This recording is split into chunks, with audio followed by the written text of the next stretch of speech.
Mashinani marhamatda shu joyga qo'yishga majbur bo'ldim. Sababi qaranglar, boylik bersa ham saxiylik qiladigan odamlarga berar ekanda Xudoyim. Shu inson Rossiya fuqarosi, o'zi asli marhamatlik, Rossiyada restoran biznesi bilan shug'ullanadilar. Hozir mana shu o'zlarining eski tug'ilib o'sgan mahallalarning oxir tomoniga uchastka qurganlar. Shu sabab polnosti mana ko'chani boshidan oxirigacha yangi asfalt qildirib qo'yibdilar.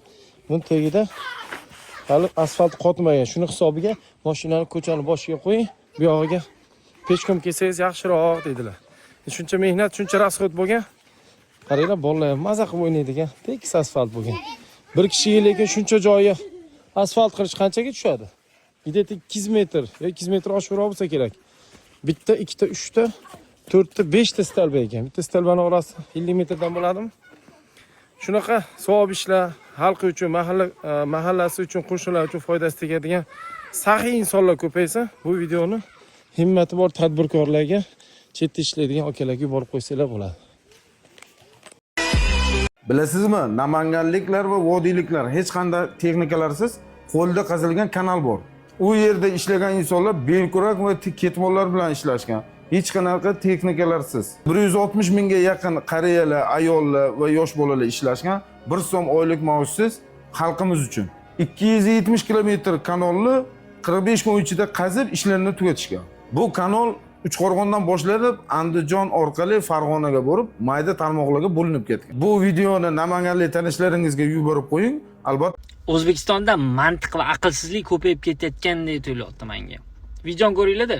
Sirdaryo viloyati yuqumli kasalliklar shifoxonasi shifokori bemor ayolning o'g'li tomonidan kaltaklandi. Bunga shifokor bemorning qo'lidan tutib, o'tirishiga ko'maklashgani sabab bo'lgan. Xullas, voqea mana bunaqa bo'lgan. 40 yoshli ovqatdan zaharlangan ayolni shifoxonaga olib borishgan, ularning yonlarida xo'jayinlari va o'g'illari bo'lgan. Navbat shifokor ularni o'tirishlari uchun qo'llaridan ushlagan holda, suyagan holatda yordam bergan va og'riq bormi, yo'qmi tekshirish uchun qorin sohalaridan ushlab ko'rgan yoki bosib ko'rgan. Xuddi shu harakatdan keyin demak, opamizning o'g'illarini g'urur va rashklari eslariga tushib qolgan va shifokorni urib ketganlar va bunga otalari ham qo'shilganlar. Xullas kalom, navbatchi shifokorga tan jarohati yetkazilgan, uni burnimi, og'zimi qonagan va unga tez tibbiy yordam ko'rsatilgan. Undan ham qiziq tomoni, ichki ishlardan odam kelganda bu ikkita tomonni yarashtirib qo'yganmish. Endi meni qiynayotgan narsa shuki, nimaga islomni bunaqa noto'g'ri tushunishadi, bunaqa radikallashib ketayotgan insonlar va qati bilan o'ylaydi, qati bilan fikr qiladi. Ana endi mantiqan fikr qilib ko'ringlar-da, sizni onangiz og'riqda kasalxonaga olib keldingiz va onangiz shifo topishini xohlaysiz, to'g'rimi? Katta ehtimol bilan onangizdan kichik bo'lgan, balki o'zingiz qatori, ya'ni o'g'li qatori bo'lgan odam onangizga yordam bermoqchi bo'lsa, o'zini burchini bajarmoqchi bo'lsa, shu qiynalib turgan ayolga yordam berish uchun harakat qilayotgan odamni siz ursangiz, qaysi kalla bilan urasiz? Ikkinchidan, shunchalik g'ururli yoki rashkchi bo'lsangiz, birinchidan pulingiz bormi? Oldindan gaplashib qo'ying. Ayol kishi doktorni kechasi 12 da telefon qilsangiz ham ko'tarsin-da, pulini bering-da, onangizni ko'rsating. Davlat kasalxonasiga olib borasizmi? U yerda kim bo'lsa, o'shanga ko'rsatishga majbursiz. Agar yoqmasa, bo'ldi, boring. Xohlasangiz onangizni og'rig'iga qarab o'tiravering. Bundan ham qiziq tomoni-da, masalan, misol uchun, Xudo ko'rsatmasin, kimdir ayol kishi onangizmi, singlingizmi ko'richak bo'lib qolsa, olib bordingiz, operatsiya qilish kerak-da. O'sha kuni kechqurunmi, dejurdami, qachon bo'lsa ham ayol kishi yo'q operatsiya qiladigan. Nima qilasiz? Nima qilasiz? Yo'q, o'lib ketaversin deysizmi? Yo'q, erkak kishi qilmaydi, o'lib ketaversin deysizmi yoki operatsiyadan chiqqandan keyin kutib turib urasizmi? Nima qilasiz? Undan ham qiziq tomoni, xuddi mana shunaqa odamlar o'zlarini qizlarini, xotinlarini, singil opalarini o'qitishga qo'ymaydi, doktor bo'lishiga qo'ymaydi.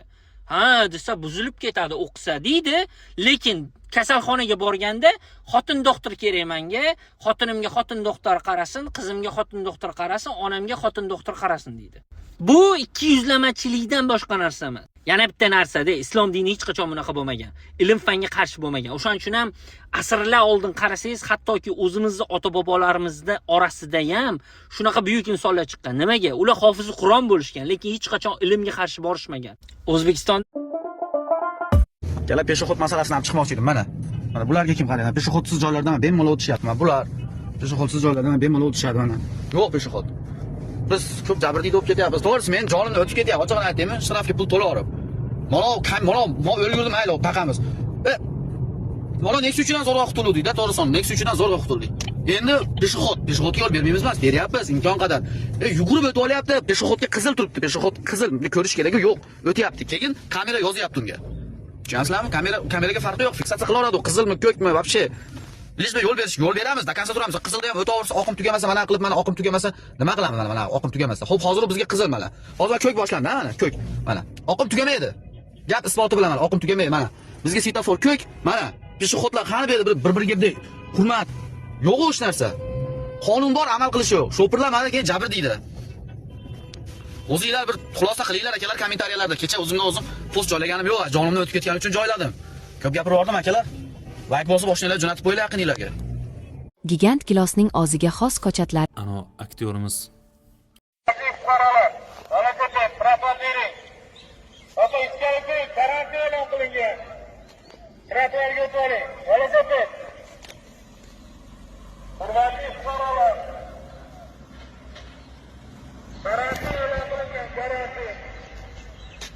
Andijon ko'chalari.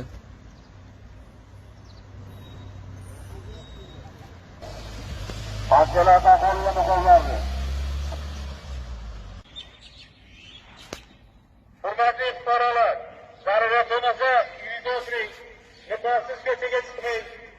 Trotuarda velosiped piyodalar, trotuarda harakatlanamiz. Uyda o'tiring. Niqobsiz yurmang, to'ppa besh to'planmang. Karantin e'lon qilingan, karantin. Germaniyaga umuman tilsiz keladigan chotki soqqali ish bor. Hattoki oilaviy ko'chib kelish imkoniyati bor. Avvalo o'zingiz kelasiz, mana shu Germaniyadagi o'zbek restoranda ishlaysiz va keyinchalik bemalol oilangizni chaqirib birgalikda yashashingiz mumkin. Sizdan talab qilinadigan yagona narsa povurlik bo'yicha, ya'ni oshpazlik bo'yicha tajribangiz bo'lishi kerak. Agar shu narsa sizda bo'ladigan bo'lsa, kommentariyada plus qoldiring. Biz sizga anketa beramiz. Ro'yxatdan o'tishingiz bilan biz sizga aloqaga chiqamiz. Bu videoni talanti bor lekin klienti yo'q bo'lgan povur do'stlaringizga yuborib qo'ying. Germaniyada ko'rishguncha. Germaniyaga Yur. Молодец. На. Ой, красавчик. На тебе. На. Не стесняешь? На, стесняй. Bugun mana bunaqa skameykalarni olib ketyapmiz. Mana bu stollar eski dabdala kimga kerak bilmadim. Manhattan mana bunaqa magazin Jenny Kane degan. Bunaqa kiyim. Assalomu alaykum. Kiyimlar sotar ekan.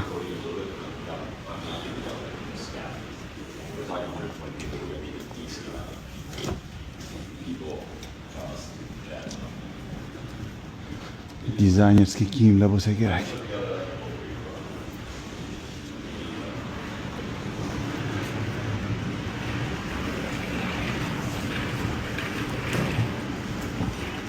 Shuna qilib sekin-sekin ishlaymiz. Bir xilda qiyin, bir xilda bunaqa oson.